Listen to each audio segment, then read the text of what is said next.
Ini mohon maaf Bapak Ibu, jangan terlalu semangat masalah Palestina. Jangan kebablasan. Ini ada cerita yang kita banyak nggak tahu. Kejadiannya di Masjidil Aqsa, tapi kemudian yang berperang Hamas dengan Israel. Ini dua hal yang berbeda. Ya, Hamas, tahu nggak Hamas siapa?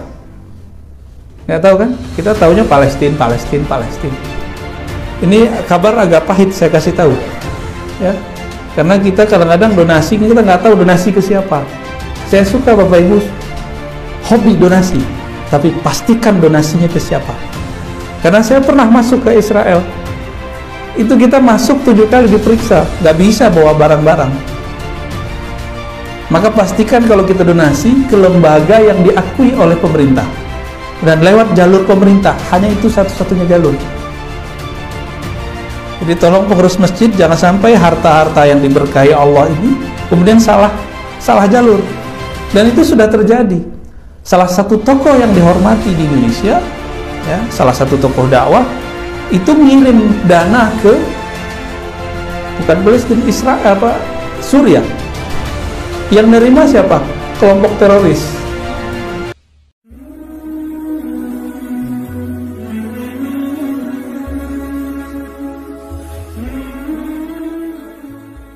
Ya. Dulu ada seorang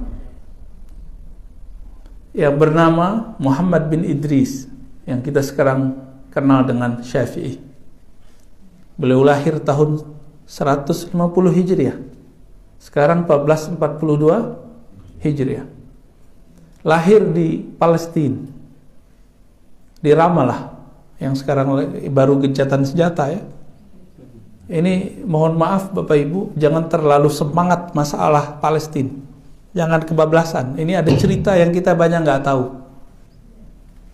Kejadiannya di Masjidil Aqsa, tapi kemudian yang berperang Hamas dengan Israel. Ini dua hal yang berbeda. Ya, Hamas, tahu nggak Hamas siapa?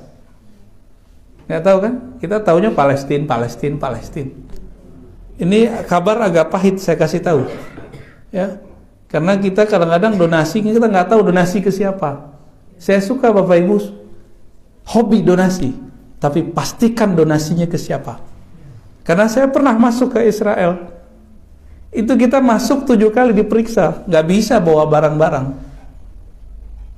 Maka pastikan kalau kita donasi ke lembaga yang diakui oleh pemerintah dan lewat jalur pemerintah, hanya itu satu-satunya jalur.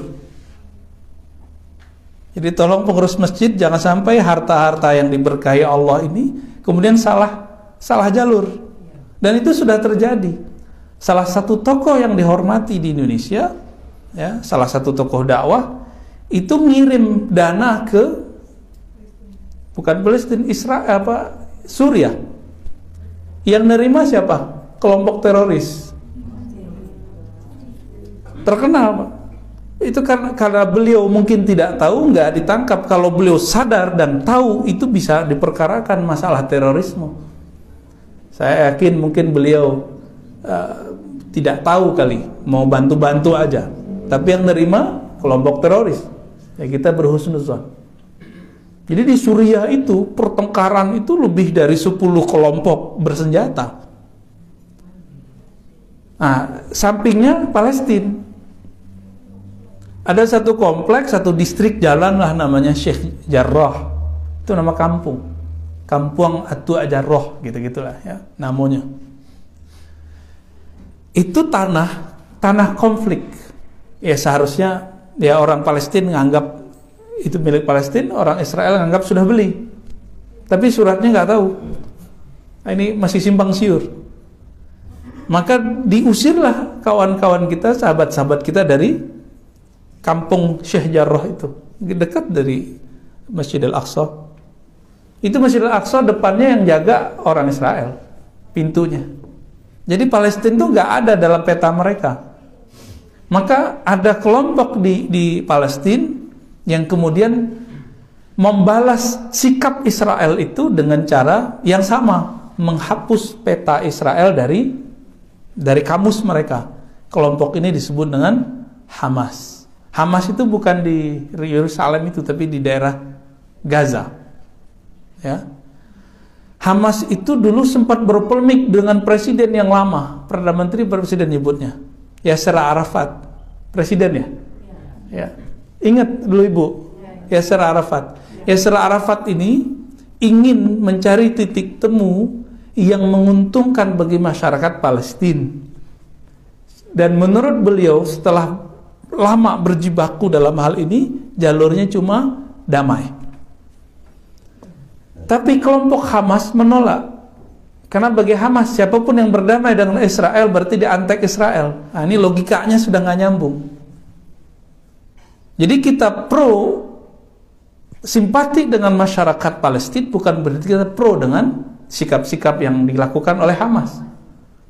Hamas kemudian sampai hari ini menganggap siapapun Muslim Palestina yang ingin damai dengan Israel itu antek Israel dan boleh dibunuh.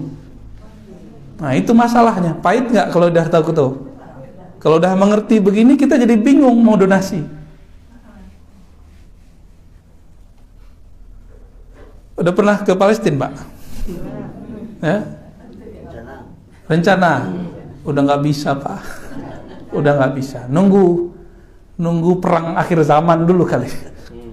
Kita haji umroh juga belum tahu bisa lagi. Ya. Udah begini masanya, udah nggak tahu lagi. Dan emang sudah sunnatullah. Hanya sekali berhasil masa Salahuddin Al-Ayyubi, itu Al-Quds berhasil diselamatkan. Tapi setelah itu sudah takdir Allah bahwa Al-Quds hanya akan dibebaskan oleh Sayyidina Al-Imam Al-Mahdi. Hanya imam akhir zaman. Dan yang paling mengejutkan apa? Di Israel sendiri itu ada 3 kelompok yang berbeda. Yang orang Yahudinya, bukan Muslim. Ada kelompok namanya Al-Yahud Al-Usuli, Yahudi kolot gitu. Yahudi kolot itu jenggotnya 3 kali lipat Buya, Bobi, Baba, Samasi. Masya Allah, ngalah-ngalahin jenggot jemaah tabligh dan salafi. Ya, nggak ada apa-apanya jenggot mereka. Nah, itulah kira-kira gambaran kalau Nabi Harun waktu dipegang jenggotnya oleh Nabi Musa. Jadi jenggotnya mirip kayak Nabi Harun dulu, panjang jenggotnya. Di kelompok nggak boleh pakai handphone, nggak boleh ada TV. Kolot, ya. Disebut bahasa Arabnya Al-Yahud Al-Usuli, Yahudi asli, Yahudi usul ortodok. Mereka anti dengan perperangan yang dilakukan oleh kelompok yang ketiga yang mau kita sebut dengan Hamas. Jadi mereka anti dua-dua itu. Kelompok kedua, kelompok nasionalis, Syabi Al-Watani, ya. Masyarakat biasa, masyarakat sipil. Itu Yahudi itu dia bingung dengan pertengkaran itu. Mereka juga pengen damai, dan kita lihat mereka demo setiap hari, setiap minggu. Ya, dua kelompok pertama dan kedua. Tapi yang paling bahaya kelompok yang ketiga, Zionis. Inilah yang disebut bahasa Arabnya Sahyuniyah. Sahyuniyah. Inilah yang menguasai Yerusalem. Mereka lah yang bunuh-bunuh saudara kita di sana. Ini bahayanya yang Israel ini, Pak, yang bagian Sahyuniyah, Zionism. Zionis itu sudah pemahaman. Dia ambil agama sebagai alat pembenaran pemahamannya, bahwa tanah Al-Quds tanah mereka, dan itu harus diambil dengan cara apapun. Tapi dari berita-berita, Bapak Ibu bisa mendengarkan berita bahasa Arab kan? Ya, jadi kalau mau yang asli, dengarkan ada 5 channel berbahasa Arab minimal tuh, ada Al Jazeera, ada Arabia, macam-macam ya. Itu beritanya pun kejadiannya sama, tapi dibahasakan beda. Ada istilahnya perang Palestina Israel, umum kan? Ada perang orang Islam Israel, beda nggak? Ada perang Hamas Israel, itu beda-beda tuh beritanya. Ya. Jadi tolong pastikan ketika donasinya ke lembaga yang lewat jalur pemerintah. Hanya itu, kalau nggak bisa masuk. Yang kelompok Netanyahu yang mana tuh? Itu Zionis, Pak. Zionis. Zionis. Zionis. Ya. Yang ketiga, Pak. Karena dialah yang mau perang-perang itu. Tahun 2016 saya pernah berdakwah di salah satu negara Eropa. Saat itu di KBRI hadir Menteri Luar Negeri yang sekarang. Kan dia nih yang kedua ya Bu Retno. Ternyata lagi ada konferensi pertemuan orang-orang di Eropa untuk menyelesaikan persoalan Palestina. Apa kabar baiknya? Banyak negara di Eropa pro dengan Palestina. Cuma negara-negara yang lain yang juga besar itu tidak pro dengan Palestina, pro-nya dengan Israel. Apa kata beliau? Ini orang Palestina sendiri itu juga dengan orang Israel, beberapa mereka sudah capek dengan perang. Tapi Zionis dan Hamas selalu ingin perang. Itu masalahnya. Kejadian Sheikh Jarrah, tapi yang itu jadi kesempatan oleh Hamas.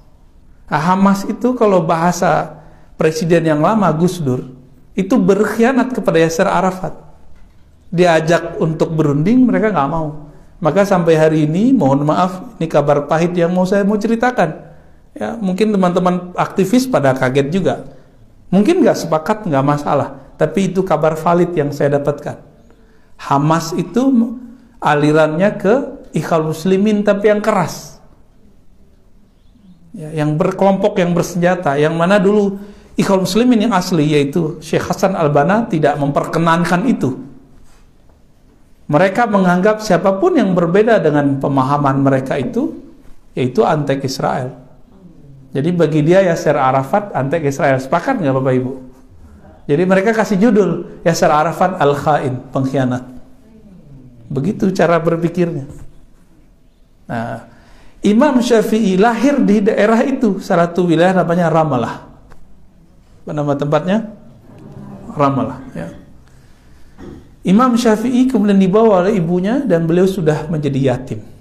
Dibawa ke kampungnya, yaitu Mekah. Sampai di Mekah belajar kepada Imam Az-Zanji, menghafalkan kitab Al-Muwatta. Kitabnya setebal ini. Belum ada Sahih Bukhari Muslim. Imam Bukhari belum lahir. Imam Bukhari lahir 1194, Imam Syafi'i 150. Dia belum lahir. Sebelum umur 10 tahun beliau sudah hafal Al-Quran dan kitab Al-Muwatta. Jadi 2 kali tabaiku apanya Bu? Imam Syafi'i umur 10 tahun. Kami punya guru Maulana Syekh Hasan Hitu Ad-Dimashqi Al-Azhari. Syekh Hasan Hitu hafal Al-Quran dan hafal Al-Muwatta persis sama di umur Imam Syafi'i. Masih hidup. Ya, masih hidup beliau. Umurnya barangkali sekarang udah dekat 80-an ya. Wallahu a'lam. Imam Syafi'i kemudian dihantarkan oleh ibunya belajar kepada ulama Mekah, tapi kemudian beliau penasaran, wahai ibunda, saya ingin ketemu dengan pengarang kitab ini, kitab Muwatta, kitab hadis. Di mana pengarangnya? Di kota Madinah. Dulu jarak Madinah dengan Mekah kalau pakai onta lumayan, bisa semingguan lebih. Kalau sekarang cukup pakai bus 3 jam, 5 jam. Kalau pakai kereta bisa 1 jam, 2 jam kali. Wallahu a'lam. Sampailah di sana, Imam Syafi'i kecil. Nah, Imam Syafi'i ini. Beliau ya biasa anak-anak kadang-kadang fokus, kadang-kadang enggak ya. Biasa anak-anak suka bergerak. Suatu kali karena beliau tidak dianggap apa-apa oleh Imam Malik, asisten Imam Malik yang membacakan kitab Muwatta itu lupa dan salah baca teks. Anak kecil biasa nyeletuk namanya. Ya.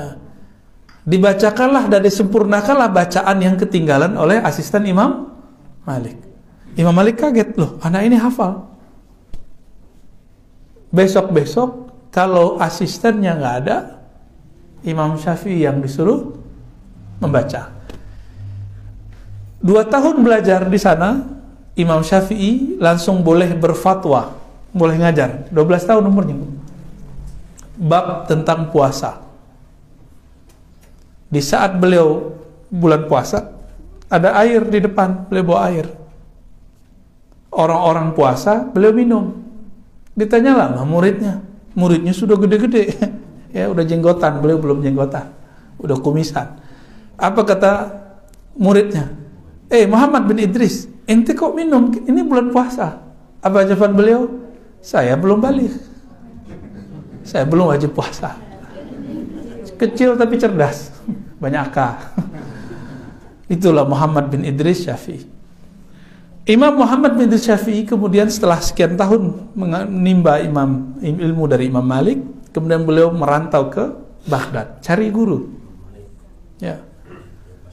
Dari Baghdad kemudian beliau pergi ke Yaman, jadi qadhi, tertarik pernah jadi pegawai pemerintah, jadi qadhi, hakim. Tapi Yaman itu kampung Syiah. Nah, ini yang mau saya ceritakan dikit. Kampung Syiah. Dulu ada imam di situ namanya Abdul Razak. Abdul Razak ini dianggap Syiah oleh sebagian orang, padahal bukan. Ya, cuma dia memuji Sayyidina Ali lebih besar daripada Sayyidina Utsman.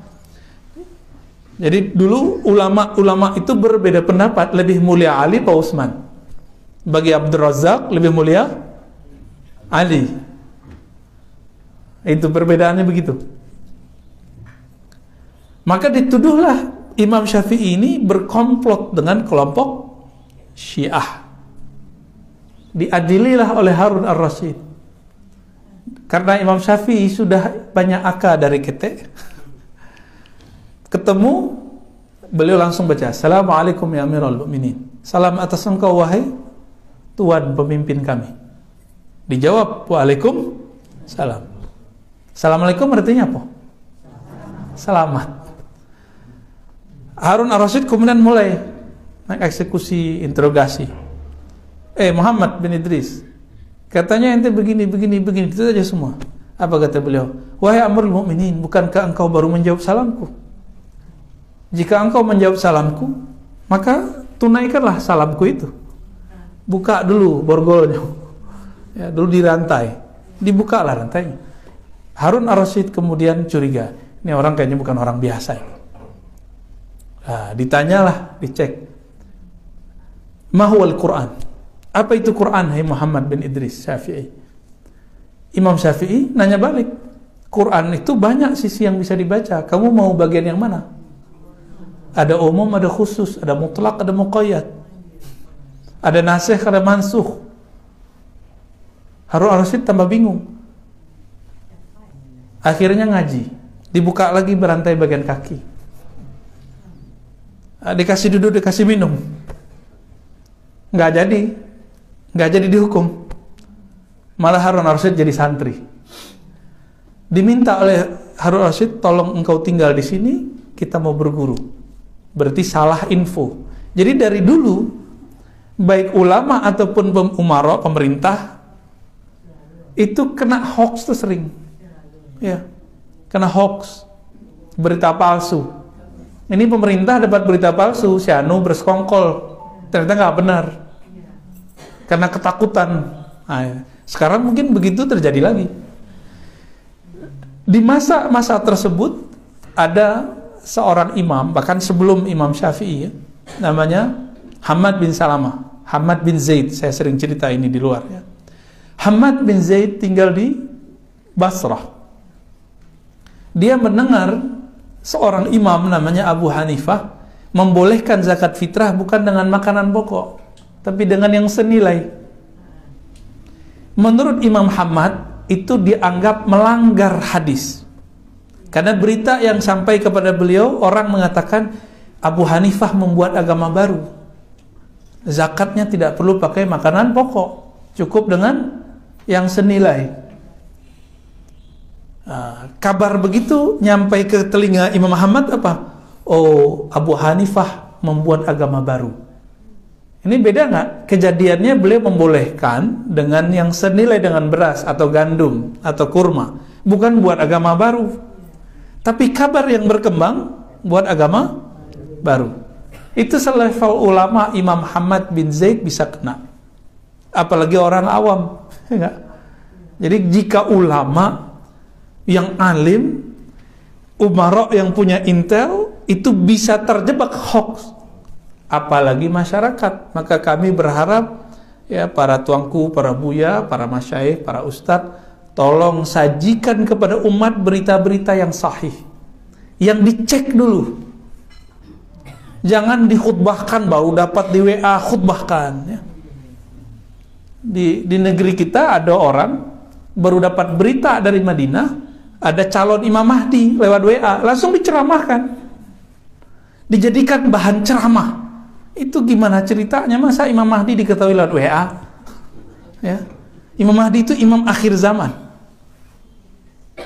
Kelompok Yahudi yang pertama tadi, kelompok Yahudi Ortodok, itu mereka meyakini suatu saat nanti akan ada imam akhir zaman versi Yahudi yang akan mengembalikan tanah Yahudi, tapi bukan dengan cara Israel Zionis. Itu versi mereka. Jadi kenapa kita harus meyakini juga tentang imam akhir zaman? Karena semua agama meyakini itu. Dan itu mungkin gak lama lagi Bapak Ibu ya. Nah, kembali ke yang tadi tentang rihlah dan perjalanan para imam ya. Imam Muhammad bin Idris Syafi'i pun kemudian tidak puas, maka beliau melakukan safar lagi. Dalam satu perjalanan haji, Imam Muhammad bin Idris Syafi'i dikerubungi orang. Di sudut sana ada Imam Sufyan bin Uyainah, gurunya.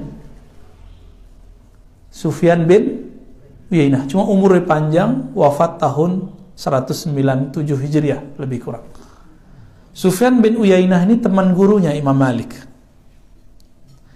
Tapi majelis kemudian yang ramai adalah majelis Imam Syafi'i yang masih muda, murid dari Imam Sufyan. Tapi jaraknya agak jauh ya.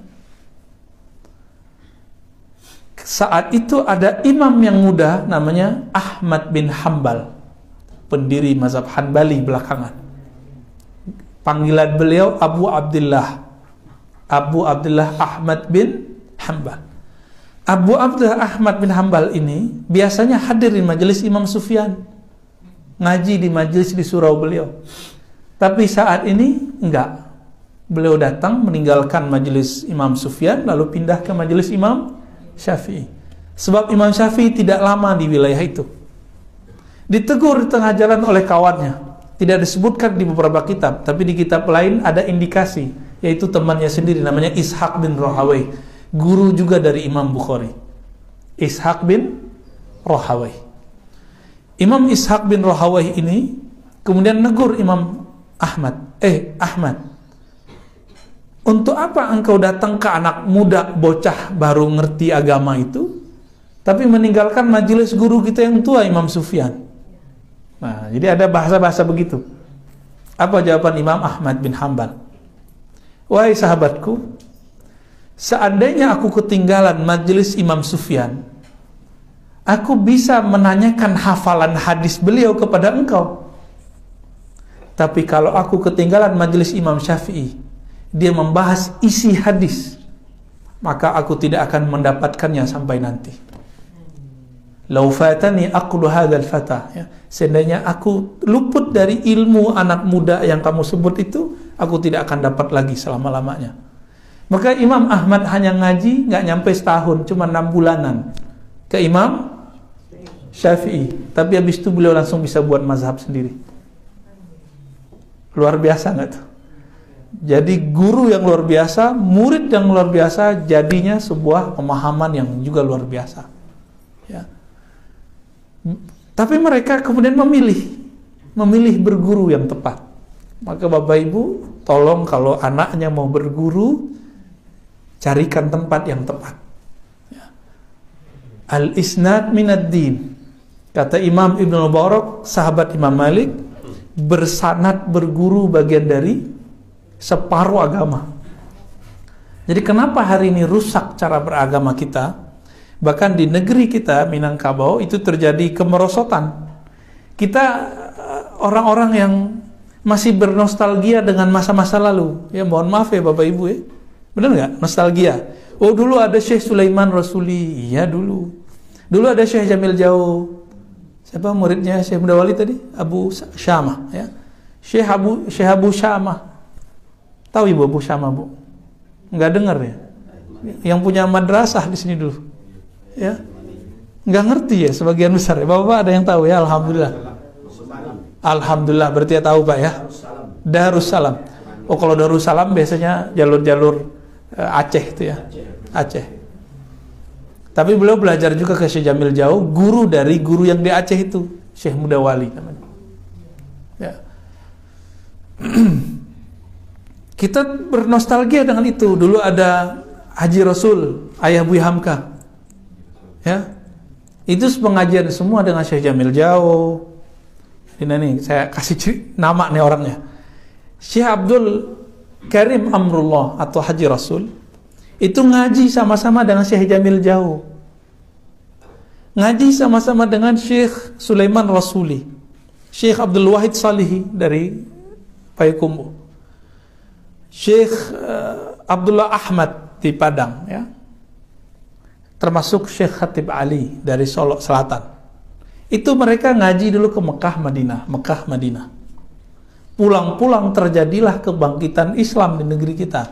Muncullah dua corak. Guru mereka sama, tapi corak pergerakannya beda. Satu kelompok kaum muda, satu kaum tua. Kaum tua, kaum muda. Ternyata itu terjadi juga sampai ke Palembang. Di Palembang ada buku ditulis oleh orang Belanda, kaum tua, kaum muda. Persis sama. Jambi sama, Riau sama, kaum tua, kaum muda. Kita cek ke atas, gurunya sama. Di Jawa juga sama. Syekh Hashim Asy'ari, Hadratus Syekh, mendirikan kaum tua itu NU. Kaum muda, karena di negeri yang ada keraton, kerajaan, orang nggak bisa baca kitab, nggak mungkin ngaji kitab kuning. Maka Syekh Ahmad Dahlan, dulu namanya Muhammad Darwish, berguru kepada mursyid Thariqah Syaziliyah di Semarang, Syekh Saleh Semarang. Ya. Jadi mereka sufi dan bermazhab Syafi'i. Sama-sama berguru kemudian ke Mekah, pulang-pulang punya dua corak yang berbeda. Kenapa? Tuntutan di tempatnya berbeda. Syekh Hashim Asy'ari masuk ke kampungnya kota santri. Orang baca kitab.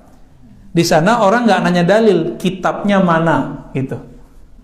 Kalau sudah baca kitab, cara baca yang benar gimana? Kalau masuk ke Jogja, itu ada kaumannya Syekh Ahmad Dahlan, itu orang nggak nanya kitabnya mana, dalilnya mana. Orang nggak bisa baca kitab. Maka beliau buatlah kelompok namanya Muhammadiyah. Itu awalnya sama ya, subuhnya berkunut, tarawihnya 23 rakaat, ya. Bismillahnya dijaharkan. Dulu mereka sama. Tapi kemudian Muhammadiyah agak sedikit berkembang, berubah. Nah, dan ilmunya Muhammadiyah itu banyak diambil oleh pedagang-pedagang yang malin dari negeri kita. Diambil, dikembangkan, dibawa ke sini. Termasuk oleh Syekh Abdul Karim Amrullah. Murid-muridnya buat pusat semacam cabang lah ya, Muhammadiyah di Padang Panjang. Betul. Beliau mana tuh, Sultan Mansur. Terjadilah perkembangan sampai sekarang, seakan-akan kaum tua, kaum muda itu cekcok, padahal enggak. Mereka aslinya ke atas biasa-biasa aja. Dalam salah satu kisah yang kita dapatkan dan kisahnya sahih, Syekh Sulaiman Rasuli, kaum tua itu sudah berdamai islah baik-baik dengan Syekh Abdul Karim Amrullah. Jadi mereka ketika sudah mulai sepuh, mulai tua, itu kemudian sadar, kita ini dulu masa muda. Mereka ini sama-sama umurannya, ya, tapi disebut tua dan muda. Sama-sama merasa pengen bener. Kami kemudian meneliti dengan sejarawan muda dari kampung kita juga, ya, dari Sumatera Barat, Angku Mudo Khalis Apria Putra. Itu kami datang ke Perpus Nasional mencari buku-buku Syekh Abdul Karim Amrullah. Ternyata beliau sangat syafi'i sekali. Ya.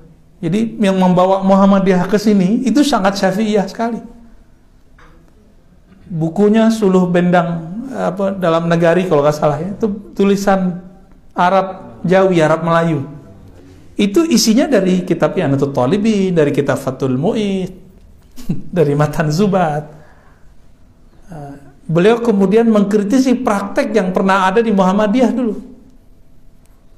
Dulu ada praktek di Muhammadiyah, kelompok ibu-ibu Aisyah, namanya Aisyah ya, Aisyah tampil di podium di depan laki-laki. Di zaman itu aib, karena beliau berguru ke ulama Mekah dan dianggap aib, dikritik. Tapi di kalangan kaum tua itu dibolehkan. Jadi kaum tua, kaum muda itu bukan masalah modern tidak modern, itu masalah sikap mengambil fatwa. Ya. Jadi bisa jadi kaum tua lebih luas, siapa tahu juga kaum muda kadang-kadang lebih maju. Itu bisa begitu. Jadi ini bukan masalah benar dan salah. Seharusnya perdebatan itu sudah selesai. Kunut, nggak kunut, bismillah jahar, nggak jahar, zikir keras, nggak keras. Itu udah selesai dulu. Tapi sekarang muncul lagi masalah baru di negeri awak. Nah, ini yang lagi dihadapi oleh Buya Bobi ini. Ya. Persoalan munculnya gerakan-gerakan yang suka membid'ahkan dua-duanya itu. Muhammadiyah dibid'ahkan, ya. Tarbiyah Islamiyah NU dibid'ahkan. Tahulah kelompoknya ya. Ya, yang udah paham lah, yang enggak tanya nanti ke Buya. Jadi mana yang benar? Waduh, pertanyaannya mana yang benar, Pak? Yang Bang Imamnya pahamnya begini-begini, ini pahamnya kan paham kan? Yang benar kan cuma Allah, Pak. Yang benarnya lah yang kita cari. Yang benar kan cuma Allah. Ya, ini kata benar nih hati-hati loh, Pak. Dalam Al-Quran kebenaran itu bahasa Arabnya al-haq. Al-haqqu min rabbika fala takunanna minal mumtari. Al-haq itu dari Allah, maka kamu jangan ragu. Mohon maaf bapak-bapak yang di belakang ya, kamu tidak bisa muter-muter. Al-haq itu al-haq yang mana? Al-haq yang mutlak dari Allah. Itu yang disebut kebenaran suci. Al-Quran suci nak? Oke. Bapak ibu baca buku terjemahan Quran atau baca kitab? Ambo baca kitab. Hasil baca kitab kita bisa beda nggak? Loh, katanya Al-Quran benar, kok bisa beda?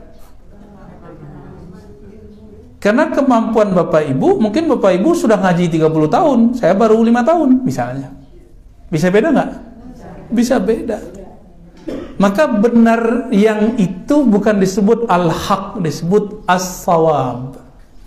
Jadi kita sering nyebut wallahu a'lam bis-sawab. Nah itu mana yang benar? Semuanya benar Pak di situ.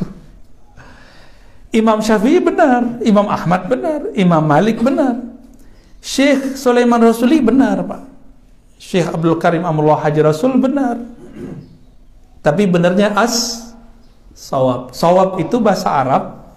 Kalau kita mau manah, ada tujuannya. Ada yang mendekati pusatnya, ada yang di luarnya dikit, ada yang begitu. Nah, kemampuan memanah itu kalau sampai disebut musib. Musib itu orang yang sawab. Jadi ketika ada orang merasa dirinya paling benar, dia sudah merasa menjadi Tuhan. Hati-hati nggak? Inilah yang terjadi hari ini. Agen-agen Tuhan. Jualan jadi Tuhan itu. Merasa diri paling benar. Hanya begini yang benar. Kamu belum lahir, sholat udah begini di sini. Nah, ini gawat tuh orang begitu. Ya. Kamu belum lahir, ini di sini sudah begitu, nggak boleh dirubah. Ini orang sudah mengkultuskan sesuatu yang nggak perlu dikultuskan.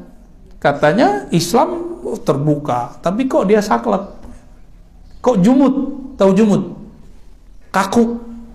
Dan itu banyak fenomena, baik di kalangan kaum tua ataupun kaum muda, sama-sama itu Pak. Jadi mana yang benar? Orang yang beramal dengan dalil dan punya sanad pemahaman yang bersambung kepada Rasulullah, itu yang benar Pak. Siapapun mereka, beramal dengan dalil, pemahaman dalilnya diriwayatkan sampai bersambung kepada imam-imam. Imam itu kepada Rasulullah Sallallahu Alaihi Wasallam. Maka tidak semua orang berdalil itu benar. Mana dalilnya? Belum tentu dalilnya benar. Dalil untuk membid'ahkan zikir keras itu sama dengan dalil untuk menganjurkan zikir lembut, sama dalilnya. Cuma beda pemahaman terhadap dalil. Sama. Dalil membid'ahkan kunut dengan dalil menganjurkan kunut nazilah, dalilnya sama. Sama, dalilnya itu juga. Bukan lagi sama-sama kuat, Ustaz. Sama dalilnya, nggak jauh beda. Tapi yang berbeda adalah cara membaca dalil. Dalil celana jingkrang nggak jingkrang, itu dengan dalil yang membolehkan jingkrang dan yang melarang jingkrang sama. Cuma cara baca mereka yang beda. Dalilnya sama. Nah, nanti kalau kita jelaskan itu ya pulang-pulang bisa muntah-muntah. Ruqyah ya. Ruqyah pemahaman. Jadi kalau pertanyaannya mana yang benar, Pak? Oh, itu banyak Pak yang benar. Kalau kebenaran yang mutlak hanya Allah satu. Tapi ketika kita memahami, Bapak memahami Al-Quran, Ambo memahami Al-Quran, bisa beda. Mana jaminan Ambo lebih benar dari apa? Atau apa lebih benar dari Ambo? Kan ada. Jaminannya sanad. Oh, Ambo dulu mengaji kepada Syekh Fulan, Kiai Fulan, Tuanku Fulan. Pemahamannya kira-kira begini, Ustaz, gitu. Nah, nanti Ambo menjawab, oh dulu Ambo ngaji kepada Syekh Fulan, pemahamannya begini, Pak. Oh, berarti sama-sama benar. Apa dalil saya ngomong begini? Bahwa ada kebenaran ganda. Karena kita ngomong begini dianggap pelin-pelan oleh si kawan, ya. Dia maunya kebenaran satu, hitam putih. Ya nggak bisa begitu. Dalilnya dalam Sahih Bukhari dan Muslim, seorang sahabat dan beberapa kawannya diutus untuk membuat MOU, perjanjian dengan kelompok Yahudi Bani Quraizah. Bani Quraizah ini mereka tempatnya jauh dari kota Madinah pusat, tapi sekarang masuk ke wilayah Madinah. Diutuslah. Apa kata Nabi? La yusalliyanna ahadukumul asra illa fi Bani Quraizah. Jangan kamu salat asar kecuali di Bani Quraizah. Berangkat mereka. Sebagian sampai di tengah jalan, matahari sudah mau terbenam. Apa kata mereka? Ayo kita salat asar. Kata kelompok yang kedua, jangan salat asar. Dilarang salat asar sampai kita di Bani Quraizah. Hadis Sahih Bukhari Muslim. Akhirnya pecahlah sahabat ini. Satu kelompok salat di tengah jalan di waktu salat asar. Satu kelompok salat asar di qadha. Kenapa? Waktu sampai di Bani Quraizah, maghrib sudah lewat, sudah masuk waktu isya. Besok pulang-pulang yang merasa paling benar kira-kira yang mana? Dua-duanya merasa paling benar, Bu. Tapi yang paling semangat melapor itu kelompok yang sholat bukan di Bani Quraizah. Kenapa? Nabi berkalam jangan sholat asar kecuali di Bani Quraizah. Itu yang merasa paling benar karena legitimasinya jelas, kalamnya ada, saksinya banyak. Besok pulang ke Madinah, sampai di Madinah mereka bersemangat melaporkan ingkarnya sahabat yang satu lagi, versi mereka. Penyimpangan sahabat yang satu lagi, versi mereka kepada Nabi. Apa kata Nabi? Asabta sunnah. Kamu yang lapor ini sholat di Bani Quraizah ya? Iya, kamu dapat sunnah. Sunnah kalam Nabi. Kelompok yang kedua, Nabi panggil asabta, gitu loh. Kamu shawab. Kamu benar. Jadi sama-sama asabta. Asabta itu shawab, bukan al-haq. Nabi nggak bilang anta 'alal haq, anta 'alal khata. Nggak kayak gitu. Kamu hak, kamu salah, batil, enggak. Tapi Nabi ngomong, jadi ini kata shawab itu sunnah, kita nyebut begitu. Kebenaran as-shawab. Disebut juga kebenaran nisbi. Bukan kebenaran hakiki. Itu sunnah. Jadi nggak boleh sesuatu yang pemahamannya bisa dikembangkan lalu kita kemudian patok satu. Kira-kira gitu jawaban Bapak. Ya, semoga bisa dipahami. Ya, diterima terserah. Tapi yang penting bisa dipahami. Ya. Semasa itu kan Rasul masih hidup kan tempat orang bertanya. Kalau sekarang kita kan pemahaman itu imam-imam itu kan banyak juga kita pendapat-pendapat tuh yang meragukan kita kan Kalau Al-Quran dan hadis saja kita berteman bagaimana? Canggih sekali itu Pak. Imam-imam banyak, bingung kan gitu Pak ya? Iya. Nah, ini cara masuk kelompok baru yang ingin merusak Islam. Logika-logika itu masuk ke Bapak. Mohon maaf Pak ya. Nggak usah ikut imam, ribet, susah, pusing, kan gitu. Langsung saja pakai Quran dan Sunnah. Ambo tanya, Quran itu sampai ke Bapak Ibu pakai imam nggak? Atau lewat hantu? Atau dikirim lewat paket dari Rasulullah dari alam gaib? Di WA? Bisa nggak? Sementara Jibril. Tunggu dulu Pak.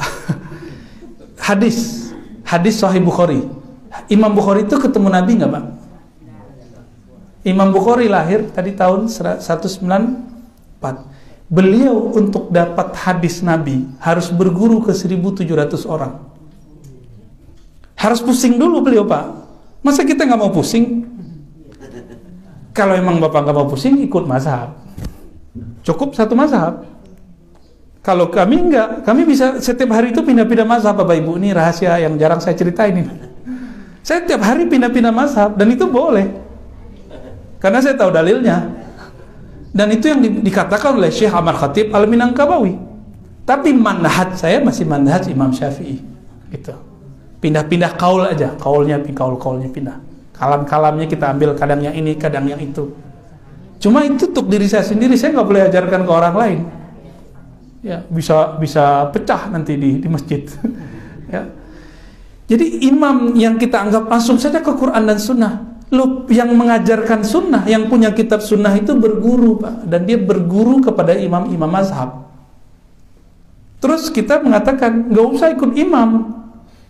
Itu pengkhianatan kepada Imam Bukhari bukan? Nah, inilah yang terjadi di banyak kelompok hari ini.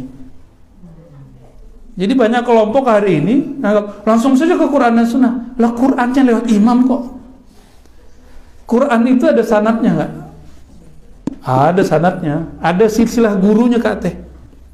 Kalau nggak sampai kawan. Itulah yang disebut dengan qiraat. Maka qiraat ada 7 yang masyhur, mutawatir. Yang dipakai di negeri kita dan di Mekah sekarang itu namanya qiraah Asim riwayat Imam Hafaz. Ya. Riwayat Imam Hafaz. Ya barangkali dulu di Solo ada yang ngajarin itu ya. Ada imamnya kemudian mengajarkan lalu memberikan ijazah. Jadi Quran sampai ke apa itu pakai guru Pak, pakai imam. Guru itu imam. Bisa nggak saya baru lahir langsung saja ke kitab Al-Quran dan Sunnah? Bisa nggak? Nggak bisa. Jadi berguru, berikutin imam itu sederhana. Mempermudah memahami Al-Quran dan Sunnah itu caranya dengan berguru, gitu Pak. Sebab imam-imam yang membawa kitab ini semuanya bermazhab, berguru. Tadi Imam Bukhari berguru ke Imam Ahmad bin Hanbal, berguru ke Imam Ishaq, berguru ke Imam Humaidi. Mereka muridnya Imam Syafi'i semua. Itu imam sunnah yang bawa kitab Sahih Bukhari Muslim. Nanti baca cek kitab Sahih Bukhari Muslim, benar gak namanya Muhammad bin Ismail Al-Bukhari, wafat tahun 256 Hijriah. Beliau berguru ketiga imam yang tadi. Kalau dikumpulkan semua gurunya ada 1.700. Jadi kalau ada orang berkalam hari ini di luar sana, ya saya menganggap kalam yang Bapak dapat tadi dari luar ya, bukan dari Bapak sendiri. Itu kalam karena tidak mengerti persoalan sunnah yang sebenarnya. Bahwa belajar hadis itu wajib berguru. Belajar sunnah. Satu huruf kita baca dulu pakai guru nggak? Abatasa pakai guru nggak? Itu cara baca itu ada mazhabnya juga Bapak Ibu. Ada imamnya. Ada Imam Jazari dalam qiraat, ada Imam Syatibi. Imam Jazari nanti punya riwayat-riwayat ke bawah murid-murid. Cara bacanya ntar beda-beda juga. Kalau kita nggak lewat imam, lalu lewat jalur siapa? Lewat diri kita. Ya. Kalau bisa silakan Bapak Ibu. Ambo kalau bisa di rumah wahyu dan wahyu Islam bukan? Tapi kita nggak sanggup itu. Maka untuk terhubung kepada Rasulullah itulah jaminan. Yang paling gampang ikut mazhab. Jadi mazhab itu bukan untuk menyusahkan Bapak Ibu sebenarnya. Mazhab itu mempermudah. Ya. Bisa diulang? Jadi mazhab bukan mempersulit tapi mempermudah. Kok pakai mazhab? Mazhab itu buatan imam, bukan. Imam itu cuma mengumpulkan pemahaman dari hadis Nabi supaya umat setelah beliau mudah memahami. Jadi ikut mazhab ya ikut Nabi sama. Kalau nggak suka ya buat mazhab baru, boleh. Cuma masalah diterima nggak terimanya masalah nanti. Ya, ada yang lain? Apa cukup? Boleh tanya, Ustaz? Fadhal. Yang pertama ini masalah akidah, Ustaz. Masalah akidah. Kemarin kan kita lihat Tengku Zulkarnain meninggal, Ustaz. Nah, jadi banyak dari kawan-kawan ini kan yang mencaci lah masalah akidah, ya. Ada video tersebar nyanyian beliau masalah Allah tidak bertempat dan sebagainya. Kemudian untuk orang yang membahas itu kan sampai mengkufurkan, ada orang yang mengkufurkan misalkan akidah Asy'ari. Nah, terus bagaimana nasib kita yang belum pernah bertanya tentang itu, hanya mengimani Allah itu ada? Nah, jadi akhirnya apakah memang nanti kita itu akan ditanya gitu, kamu misalnya masalah istiwa gitu. Kan sekarang kan ada dua pemahaman lah yang kita tahu gitu kan. Istiwa segala macam itu udah sebagai kunci bahwasanya manhajnya apa gitu. Kalau sekarang Allah di atas aras, padahal itu sepakat akidah Asy'ari adalah akidah Ahlussunnah wal Jamaah. Tapi yang Ustaz bilang tadi, ada sekarang orang ini cepat sekali mereka sanad gurunya tidak jelas, al-isnad minad din. Itu yang pertama. Yang kedua, yang ini Anda nggak tahu apakah ini hadis atau qaul ulama yang inna hadzal ilm din. Nah, itu bagaimana mensikapinya gitu? Bagaimana mensikapinya? Ambillah ilmu itu dari aman ta'khudhu dinakum itu ya, Ustaz ya. Fanzuru aman ta'khudhu dinakum. Ya. Nah, jadi yang masalah akidah tadi yang pertama, apakah itu memang harus kita pelajari gitu? Kita ini berakidah apa, misalkan nanti akidah Asy'ari atau soalnya itu udah sampai mengkufur-kufurkan. Kalau kita lihat, masa ada seorang muslim yang meninggal tapi masih juga dicaci. Oke, masalah tidak boleh berguru ini, kamu hanya boleh berguru dengan ustaz-ustaz ini saja, ini udah ada rekomendasinya ini. Nah, ini ustaz-ustaznya yang manhajnya sudah benar, itu bagaimana gitu? Panitia surga. Baik. Taib, Allah yarham ya Tengku. Semoga itu pertanda akhir yang baik ketika beliau sebelum meninggal merilis lagu Aswaja, ya, nasyid Aswaja Ahlussunnah wal Jamaah. Bapak Ibu, yang wajib untuk seorang muslim adalah bersyahadat la ilaha illallah Muhammadur Rasulullah. Itu yang wajib. Lalu pemahaman detailnya cukup dengan kul huwallahu ahad, Allahus samad, lam yalid wa lam yulad wa lam yakul lahu kufuwan ahad. Mati dalam itu, insyaallah mati dalam keadaan beriman. Tapi kalau masuk ke ranah keilmuan, la ilaha illallah, kul huwallahu ahad, itu ada ulama yang menjelaskannya. Apa maknanya itu? Dalam perjalanan itu muncullah kemudian pemahaman-pemahaman yang beragam. Dan itu sudah keniscayaan, udah keharusan, memang dari sononya sudah begitu. Dari sananya sudah ditakdirkan umat ini begitu. Jadi nggak usah disesali. Umat kita akan berbeda-beda dan berpecah belah. Karena Nabi sendiri yang ngomong, Pak.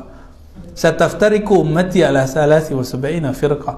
Umatku akan terpecah jadi 73. Makanya saya tidak pernah berusaha menyatukan umat. Saya cuma mengislah. Islah itu mencari titik temu. Sehingga kemudian saling faham. Kita nggak bisa mempertemukan umat. Palestinanya udah beda-beda, Pak. Di sononya juga beda. Maka kita harus siap berbeda. Masalahnya banyak orang nggak siap berbeda. Nah, itulah kesombongan baru atas nama agama. Mestikah Bapak Ibu ini tahu akidah saya Asy'ari? Nggak mesti. Tapi cukup mengetahui bahwa Allah Ta'ala laisa kamitsli syai'. Surat Syura ayat 11. Tidak ada yang serupa dengannya. Allahu Ahad, Allahu Samad, ya. Allah itu Ahad, Esa. Penjelasan Esa itu yang paling enak pakai sifat 20. Allah wujud kidam bako. Ya, masih diajarkan nggak, Bu? Masih hafal nggak? Anak-anak kita kayaknya udah nggak hafal, Bu. Ini dosa-dosa kita ini. Anak-anak kita saya udah nggak ngerti. Di saat krisis begini, muncullah kemudian kelompok yang menyalahkan sifat 20. Tengku ini kan dia meyakini sifat 20. Allah wujud kidam bako. Nanti ada orang-orang yang sudah berpakaian ustadz, tapi dia tidak mengerti sifat 20, ngomong, sifat Allah kok cuma 20? Tuh kan, nggak ngerti kan? Tanya ke para tuangku, bener nggak sifat Allah 20 kalau ada ustadz nih ngajarin sifat 20? Enggak. Iya, itu cuma cara memahami sifat yang tiada batas itu. Kan pusing, Bu? Pusing nggak sifat Allah tiada batas? Gimana? Pusing nggak?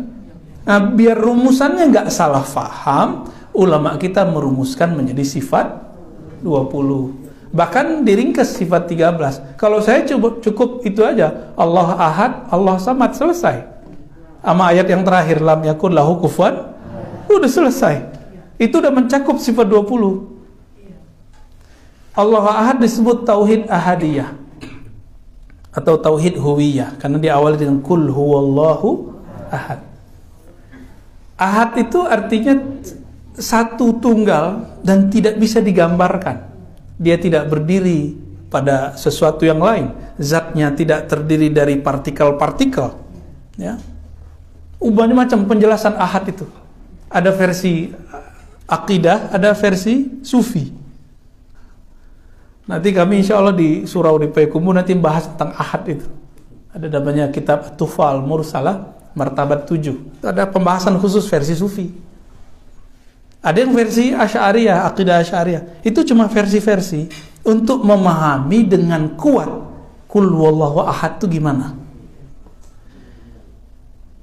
Yang paling lucu, apa kata mereka? Gak usah ikut Imam Asy'ari. Imam Asy'ari bukan sahabat Nabi, gitu ya. Bukan salaf. Loh, Imam Asy'ari kan sepertiga, 2/3 hidupnya bagian dari salaf. Lalu mereka menawarkan tauhid yang baru. Namanya 3 tauhid. Uluhiyah, rububiyah, asma wa sifat. Yang si pembuat tauhid ini bukan sahabat, bukan tabi'in, bukan nabi, bukan salaf. Namanya Ibnu Taimiyah. Wafat tahun 708 Hijriah. Bukan salaf. Bukan sahabat Nabi. Loh, kenapa saya harus ikut tauhid yang 3 tapi nggak boleh ikut yang sifat 20? Nanti mulai masuk nih, siapa tahu udah masuk ke masjid kita nih. Kayaknya udah masuk sih ya. Langsung kepada Allah, langsung kepada Rasulullah. Sama jualan mereka begitu. Maka mereka punya channel ya, di YouTube. Ma qalallahu wa rasuluhu. Apa yang Allah katakan dan Rasul katakan saja. Kita dengerin ceramahnya, kalamnya dia. Bukan kalamnya Allah, bukan kalamnya Rasul sallallahu alaihi wasallam. Ya. Jadi kalau kafir kayaknya enggak ya. Jadi mereka enggak mengkafirkan tuangku kayaknya enggak. Tengku ya. Tengku Zulkarnain kayaknya enggak dikafirkan. Cuma mereka mengatakan sesat. Nah, ini mulai perang akidah nih Bapak Ibu. Mulai perang akidah. Bapak Ibu cek guru-guru tuanya semua itu mengajarkan sifat 20. Sifat 20 itu adalah buah dari manhaj ahlu sunnah yang diriwayatkan oleh Imam Abul Hasan al-Asy'ari, disebut Asy'ariyah. Apa kata mereka sekarang? Akidah Asy'ariyah sesat. Bu, selesai Bu. Kita dibilang sesat Bu. Jadi ibu yang belajar sifat 20 masa kecil, bapak yang belajar sifat 20 masa kecil itu dianggap sesat. Ngajak perang nggak tuh? Ngajak perang itu Pak, tapi perangnya perang ideologi, teologis. Nah, ini salah satu virus di akhir zaman. Lebih bahaya dari virus corona. Lebih bahaya dari virus corona. Serius. Virus corona paling menghindar-hindar dari orang, curiga dengan orang punya virus. Tapi kalau virus ini curiga orang ini ahli neraka gitu. Oh, ini sesat nih, dia sesat deh, begitulah terus. Ini korban nih. Korban disesat-sesatkan. Jangan-jangan antum korban kita. Anak tempat itu dulu, di LIPI Jakarta dulu. Masya Allah. Afan tadi ya. Hitung aja. Ibnu Taimiyah abad ke-8 Hijriah, Imam Asy'ari abad ke-3 dan ke-4 Hijriah. Mana yang lebih dekat ke masa Rasulullah? Imam Asy'ari. Kenapa yang dianggap salaf Ibnu Taimiyah? Ya. Nggak usah pakai dalil-dalil dulu deh. Pakai tahun aja beres. Ya, Imam Asy'ari wafat tahun 324 Hijriah, lahir sekitar tahun 250-an, 25 atau 60. Lebih duluan beliau. Dan mereka buat kabar palsu tentang Imam Asy'ari. Imam Asy'ari 3 periode. Kayak presiden aja. Presidennya nggak mau 3 periode. Masa Mu'tazilah, masa Asy'ariyah, lalu masa Salaf. Loh, kok masa Salaf aja belakangan? Beliau hidup di masa Salaf, berguru kepada Imam Salaf, namanya Imam Zakaria As-Saji. Gurunya beliau Zakaria As-Saji, murid dari Imam Muzani. Muzani murid dari Imam Syafi'i. Imam Saji pun berguru kepada Al-Karabisi, kawan Imam Ahmad. Imam Karabisi dan Ahmad berguru ke Imam Syafi'i. Karabisi, Ahmad beda penjelasan mengenai akidah, tapi akidahnya sama. Bertengkar mereka di masa hidup. Jadi cerita-cerita sekarang, debat-debat begini bukan barang baru. Al-Karabisi dulu dianggap sesat oleh teman-teman Imam Ahmad. Jadi kalau antum ntar dianggap sesat, terima aja tat. Ya. Ya tuh seperti apa namanya tuh, orang-orang gaji Kastariyah, Kasabaniyah itu tuh dari mana ada beda tuh? Bukan Kastariyah Pak ya, Syatariyah. Ya. Syatariyah ya. Tarikat Syatariyah itu dari Sayyidi Syekh Abdullah Syatari, dulu diambil oleh Syekh Burhanuddin Ulakan. Beliau belajar ke imam besar di Aceh namanya Abdul Rauf As-Singkili. Syekh Abdul Rauf kaji ke Madinah. Nama imamnya Imam Al-Kushashi, lalu Imam Kushashi meninggal, diteruskan oleh khalifahnya Imam Al-Qurani. Jadi ilmu itu diambil dari Madinah Pak, Syatari. Tapi Syatari itu pun berkembang kini. Ada Syatari yang masih Syatari ikut sanad, versi ahli Thariqat yang asli, bersanad, belajar Thariqat, belajar kitab. Itu masih ada di beberapa pesantren di Pariaman. Ada yang sudah versi ilmu kebatinan. Biasanya udah anak sembahyang lah. Tapi kalau yang versi yang aslinya itu masih sholat. Kalau yang tidak sembahyang itu kalamnya begini, mengawak sembahyang tenalah dalam diri awak. Nah ini kelompok yang sudah bukan Syatariyah yang asli. Yang asli yang sanadnya sahih masih disimpan. Kami sempat meneliti itu. Dan ada salah satu guru kami di Jakarta, namanya Profesor Dr. Oman Fatur Rahman, pernah meneliti, jadikan disertasi S3 Pak tentang Syatari. Nanti Bapak bisa cari buku itu ya. Jadi itu bersumber dari Madinah ya. Kalau Naqsyabandiyah dari Mekah. Syekh Abu Samah, daerah apa namanya Pak? Sumani. Beliau itu ngambil dari Syekh Mudawali. Syekh Mudawali Aceh. Syekh Mudawali punya guru banyak, salah satunya Syekh Abdul Ghani, orang Batu Basure. Banyak gurunya, ada Syekh Hashim ya. Ada Syekh Jamil Jawo salah satunya. Mereka ini ngambil di Jabal Abi Kubais di Mekah kepada Syekh Sulaiman Zuhdi ya, Syekh Ali Ridha. Mereka ngambil ke situ. Jadi ngambilnya dari Mekah Pak. Porosnya poros Mekah namanya. Gitu Pak ya. Jadi mereka dulu bersuluk di depan Masjidil Haram Jabal Abi Kubais yang sekarang dijadikan istana oleh keluarga kerajaan. Gitu. Kalau Syekh Jamil Jawo dulu ngambilnya di Mekah juga. Ya. Beliau jauh nggak ada jauh dari sini. 1 jam. 1 jam ya. Nah, beliau belajar langsung di Mekah. Yang benarnya yang mana bagi kita? Mau cari kebenaran Pak. Bapak cari saja guru tarekat yang bersanad berijazah. Kalau dia jelas gurunya siapa, Bapak boleh ikut ya. Siapapun mereka. Ya. Dan mereka setia kepada akidah Ahlussunnah dan setia kepada mazhab fiqih. Saya nggak bisa rincikan Pak. Bersanad, nih yang mesti itu wajib bersanad, ada silsilahnya.